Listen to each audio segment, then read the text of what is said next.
بے ادبی کا عبرت آموز انجام اگست کے مہینے میں ترکی میں آنے والے زلزلے کے حوالے سے بعض ترکی اخبارات میں شائع ہونے والے واقعات انتہائی عبرتناک ہیں۔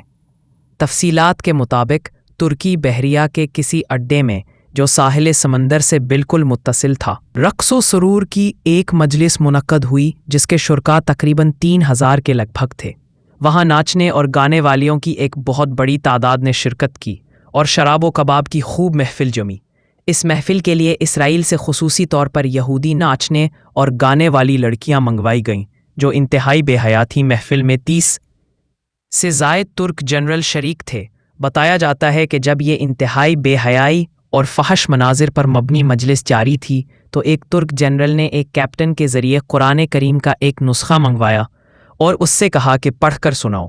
جب اس نے پڑھا تو اس سے اس کی تفسیر پوچھی تو اس نے لا علمی کا اظہار کیا۔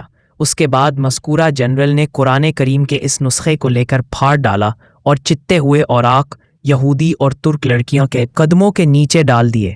ساتھ یہ بھی کہا کہ اس قرآن کو نازل کرنے والا کہاں ہے، حالانکہ اس میں یہ بھی لکھا ہے کہ ہم نے اس قرآن کو نازل کیا اور ہم ہی اس کی حفاظت کرنے والے ہیں۔ اس قرآن کو اتارنے والا کہاں ہے جو اس کی حفاظت اور اس کا دفاع کرے۔ اس دوران قرآن کریم کو لانے والے کیپٹن پر انتہائی خوف طاری ہو گیا۔ اچانک وہ تیزی سے بحری اڈے سے باہر نکل آیا۔ شاید اس کی وجہ یہ تھی کہ وہ اس اڈے پر آنے والے عذاب کے ابتدائی لمحات کا چشمدید گواہ بن سکے۔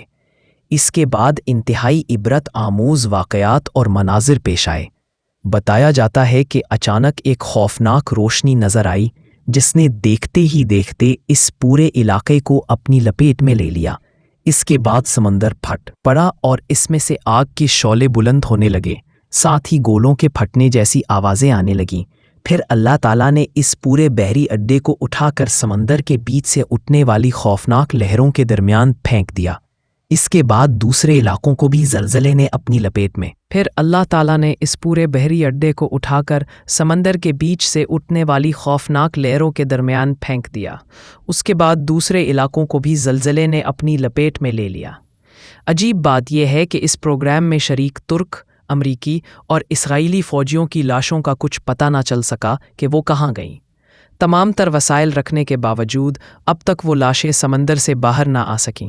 قرآن کریم کی بے حرمتی کر کے ان لوگوں نے اللہ تعالیٰ کی غیرت کو للکارا تو اللہ تعالیٰ نے فوراً انتقام لیا۔